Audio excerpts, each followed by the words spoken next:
김태영이 또다시 출장을 떠나자 집안은 이상한 침묵으로 가득 찼다. 그들은 경상남도 창녕군의 조용하고 한적한 작은 마을, 가야읍에 위치한 새로 지은 아파트 최상층에 살고 있었다. 창밖으로는 울창한 소나무 숲이 펼쳐졌고 맑은 날씨에는 그 너머로 푸르고 잔잔한 산자락이 눈에 들어왔다. 하지만 태영이 없으면 그 모든 풍경이 색을 잃은 듯했다. 태영은 물류업에 종사하며 서울, 부산, 대구를 오가느라 늘 바빴다.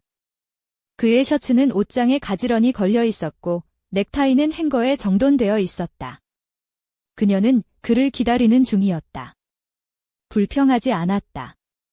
누구와 결혼했는지 알고 있었으니까. 그러나 그가 집을 떠나면 일주일 동안은 공허함이 아니라 어떤 무언가가 귀를 막는 듯한 침묵이 엄습했다. 마치 삶의 소리가 잠시 꺼진 것처럼 그 첫날 밤, 태영이 없는 집에서 그녀는 검은 실크 가운을 입었다.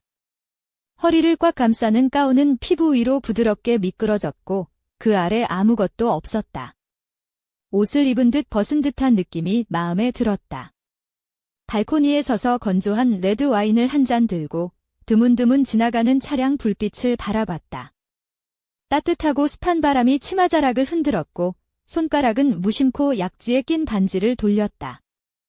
심장은 이상하게도 평온하게 뛰었다. 그 옆에는 랄프, 그들의 도베르만이 누워 있었다. 5살 된 랄프는 짧고 윤기 나는 털을 가진 강인하고 침착한 개였다.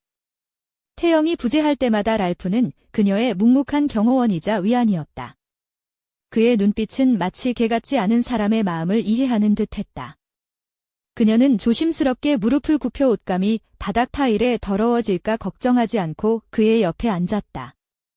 랄프는 무겁고 자신감 넘치는 머리를 그녀의 허벅지에 올렸다. 손바닥으로 그의 목덜미를 눌러가며 쓰다듬었다. 털이 바늘처럼 따끔거렸지만 기분 좋았다.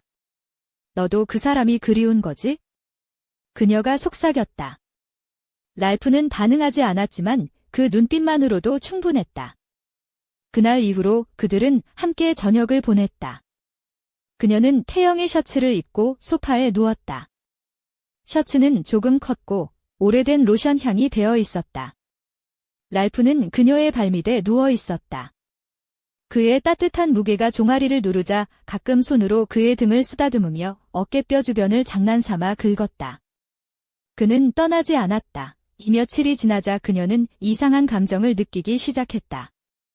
그의 우연한 접촉, 스치듯 지나가는 순간마다 가슴속이 움츠러드는 듯했다. 두려움은 아니었다. 다른 어떤 긴장감, 결핍이었다. 외로움과 태영에 대한 그리움 탓이라고 스스로 달래봤지만 진실은 훨씬 깊었다. 어느 날 저녁, 오랜 시간 소금과 거품을 듬뿍 넣은 욕조에서 몸을 담근 후 그녀는 연한 하늘색 실크 파자마를 입었다. 구름처럼 가벼운 천은 아직도 약간 젖어 몸에 달라붙었다. 창가에 앉아 다리를 창턱에 올리고 다시 랄프 옆에 앉았다. 랄프는 그녀의 발끝에 몸을 붙였다. 그녀는 몸을 떼지 않았다. 감정을 느끼기로 했다. 그 순간 랄프가 눈을 들어 올려다보았다. 그 눈빛은 단순한 개의 눈빛이 아니었다. 집중과 배려가 담겨 있었다. 그는 그녀가 느끼는 것을 알고 있었고 언제 다가와야 할지, 언제 머물러야 할지 알고 있었다.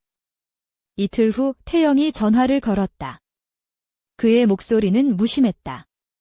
다 괜찮지? 잘 지내? 그녀는 랄프를 바라보며 대답했다. 응, 조용해. 조용함에도 불구하고 안락함이 있었다. 뭔가가 시작되고 있었다. 그녀가 두려웠던 건 그걸 인정하는 것이었다. 일주일이 마치 꿈처럼 흘러갔다. 태영은 짧고 공허한 음성 메시지를 보냈다. 늦게 돌아가.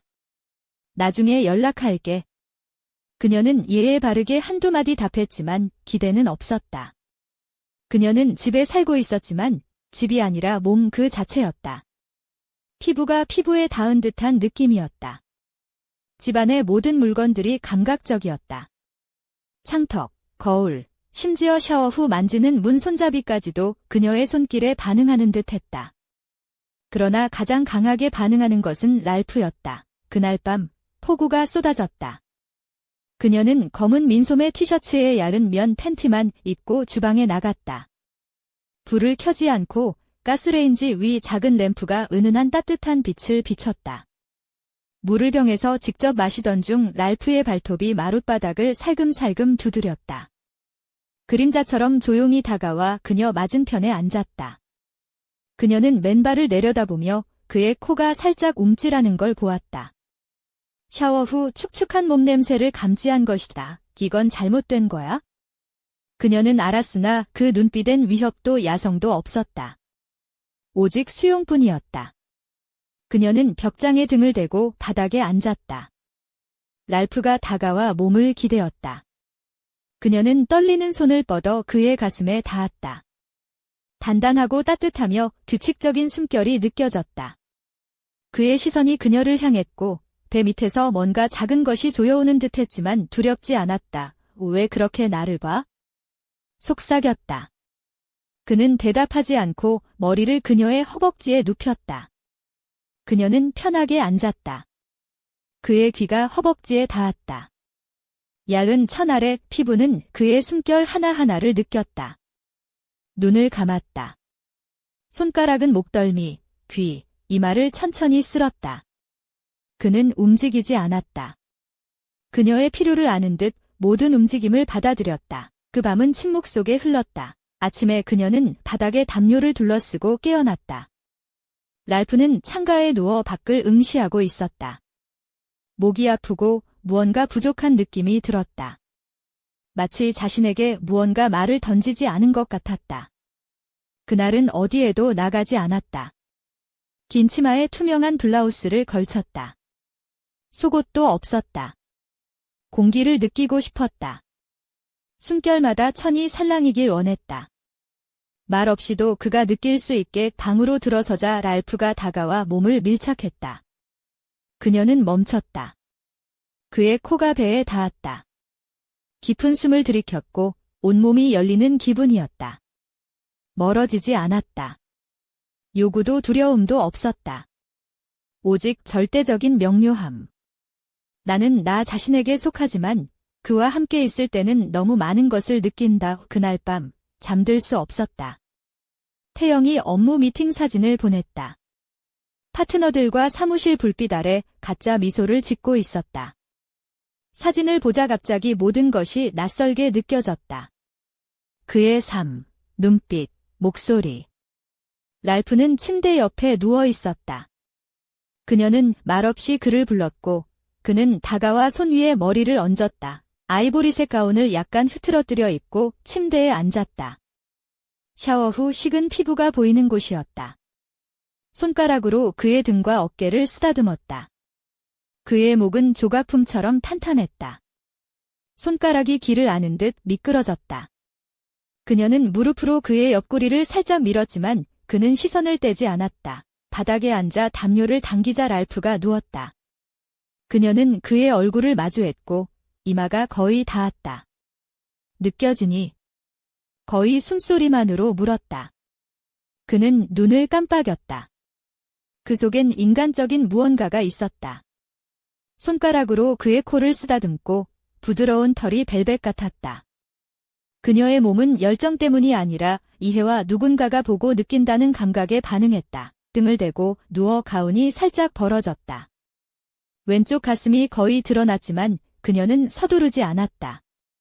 랄프가 코로 목을 살짝 밀었다. 뜨겁고 규칙적인 숨결이 쇄골을 때렸다.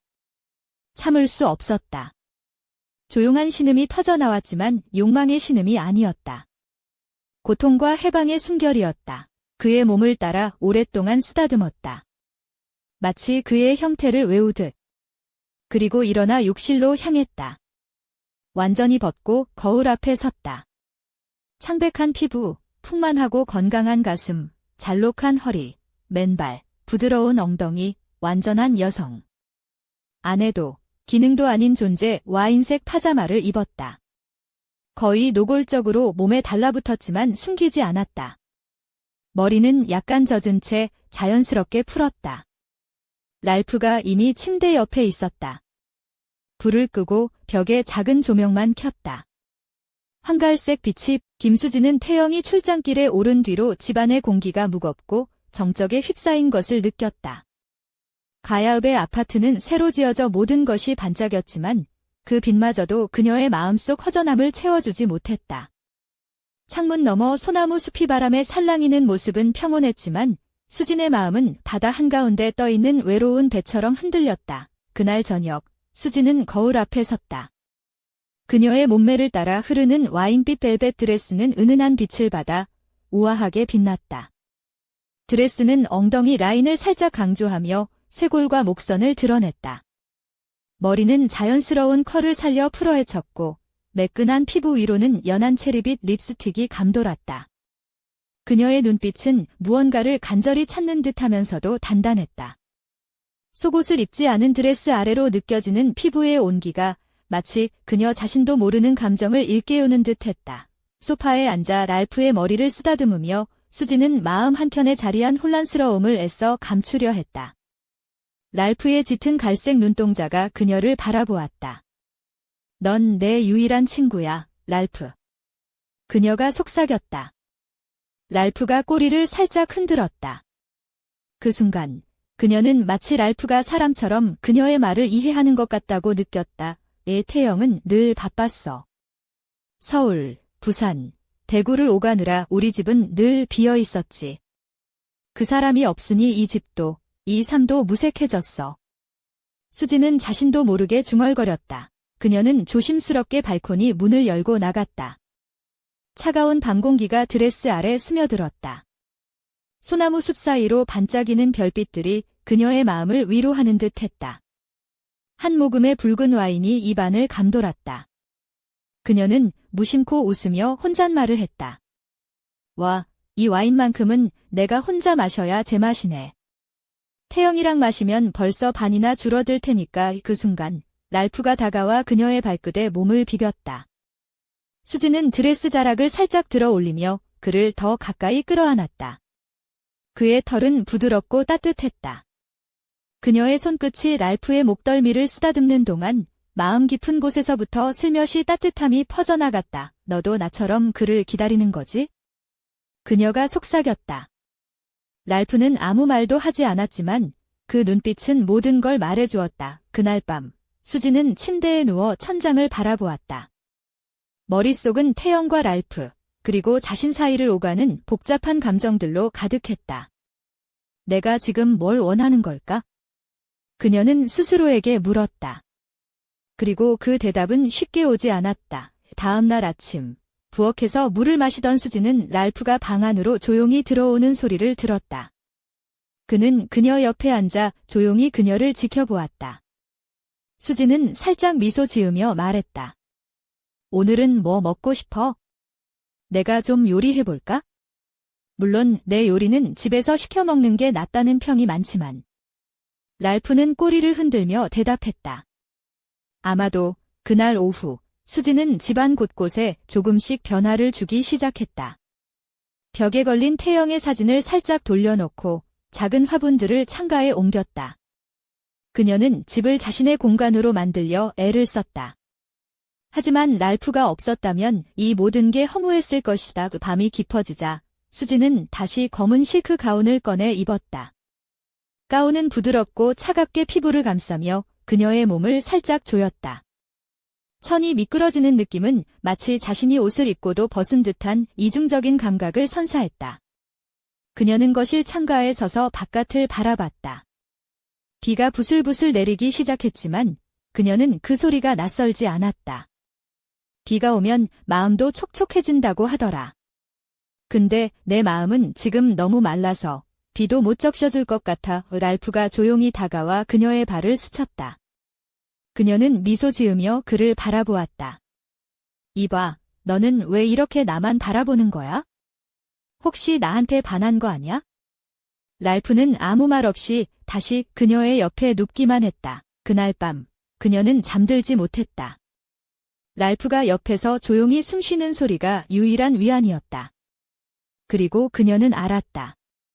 이 관계가 단순한 주인과 반려견 이상의 의미임을, 그리고 이제는 그 경계가 모호해지고 있음을. 하지만 그때 휴대전화가 울렸다. 화면에는 태영의 이름이 떴다.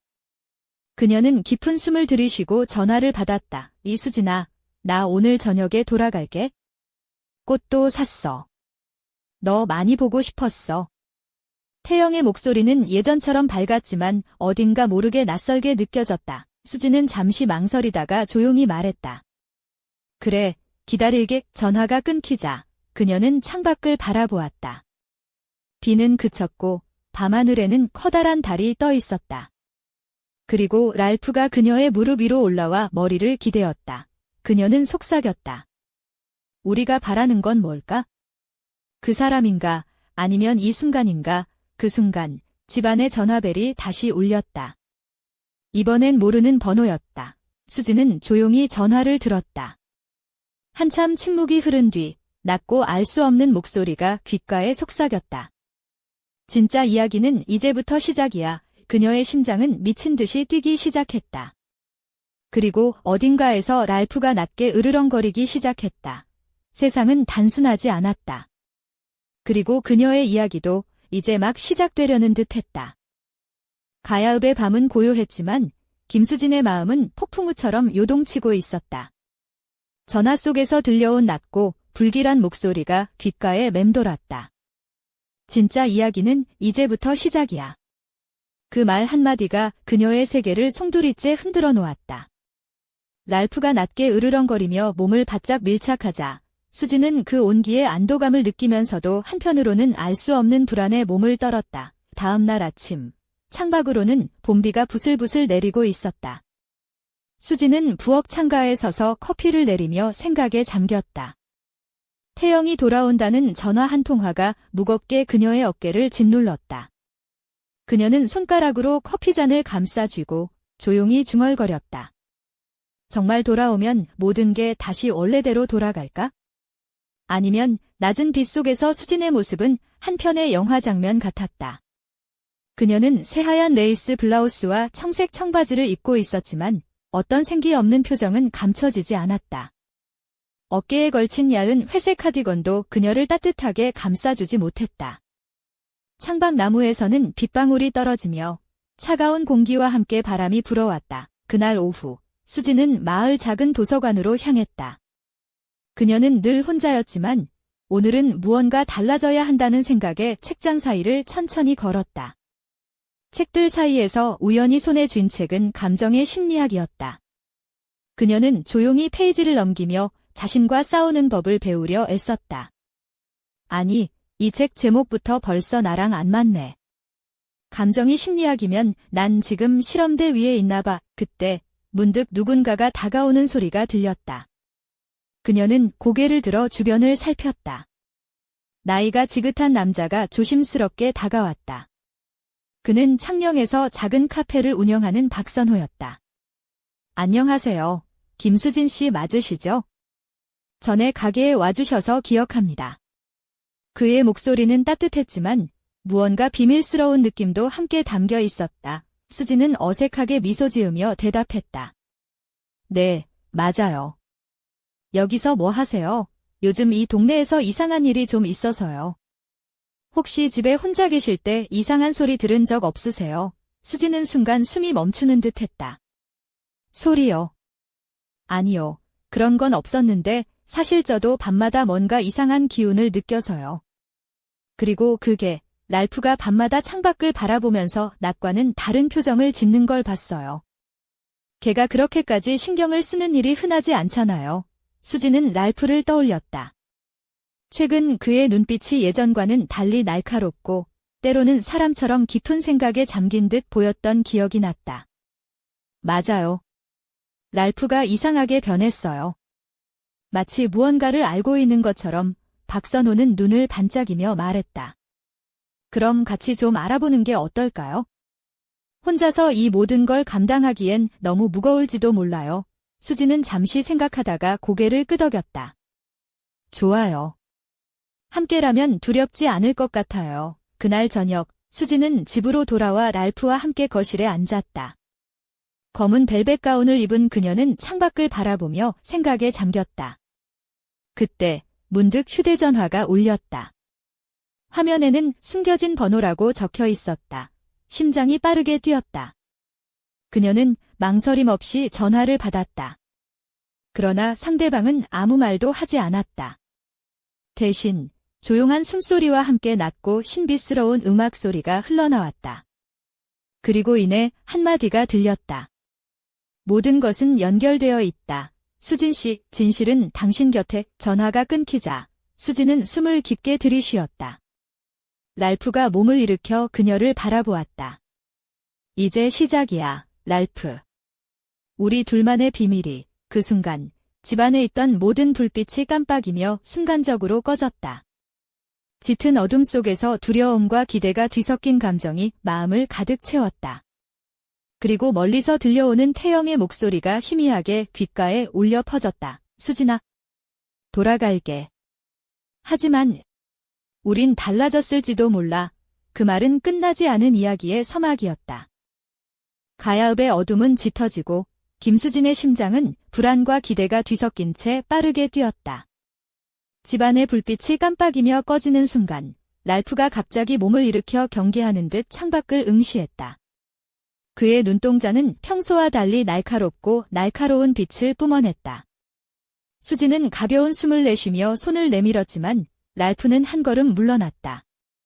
이게 무슨 일이야, 랄프.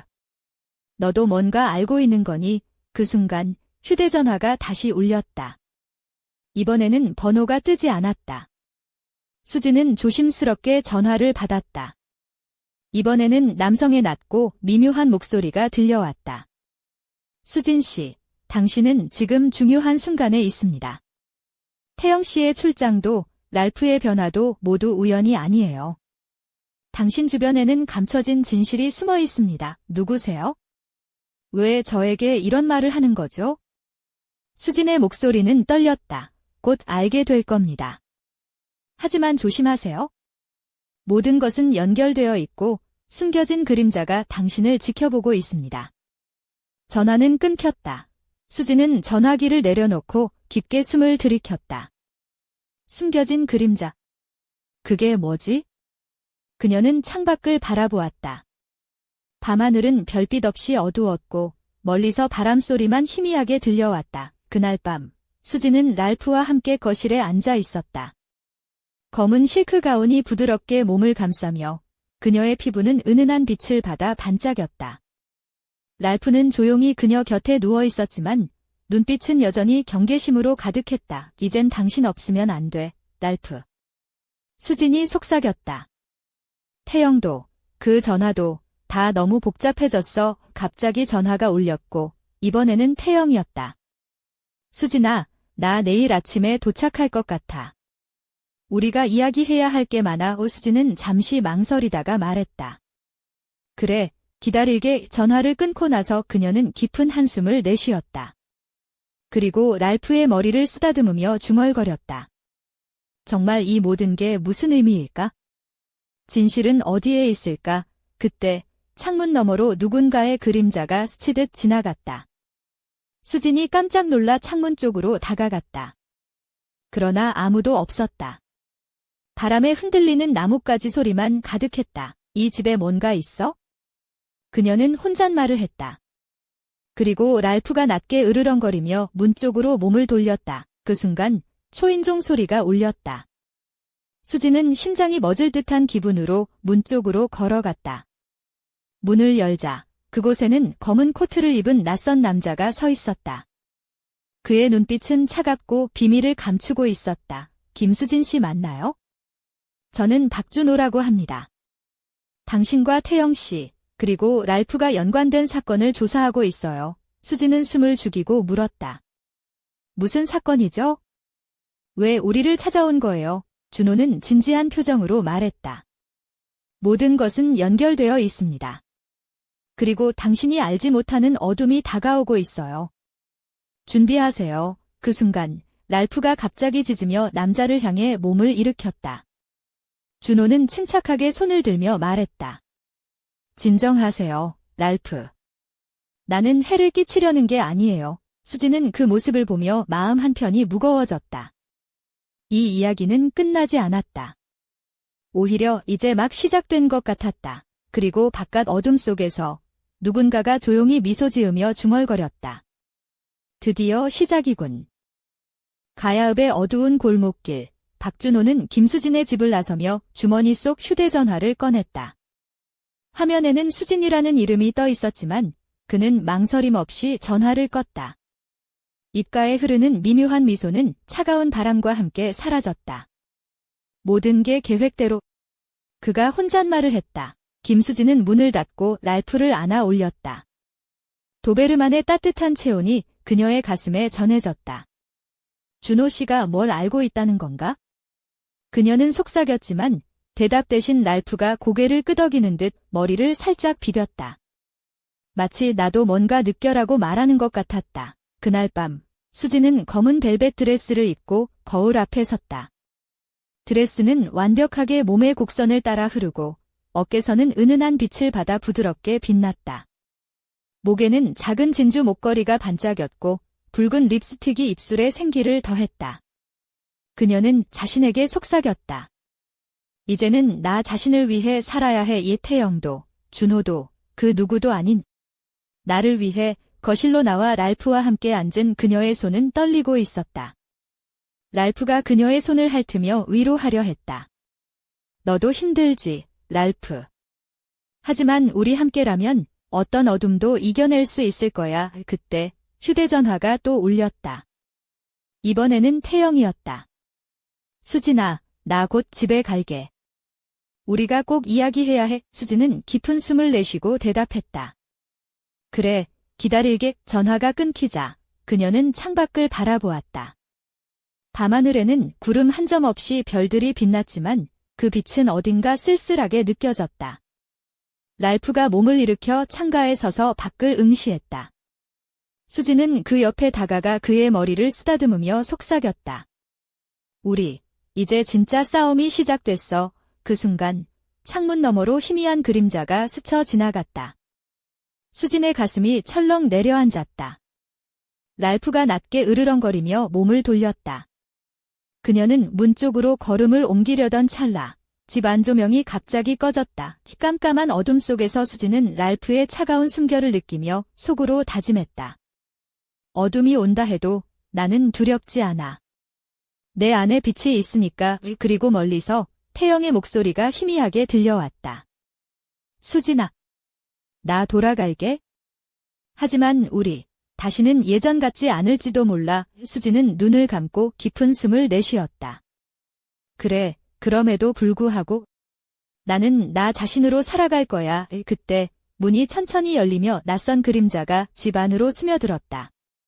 랄프가 몸을 굳히고 경계하는 가운데 그림자가 조용히 말했다. 진실은 언제나 그림자 속에 숨어있지? 이제 그 문을 열 시간이다. 가야읍의 밤은 이렇게 또 다른 비밀을 품은 채 긴장과 미스터리 속에서 깊어갔다.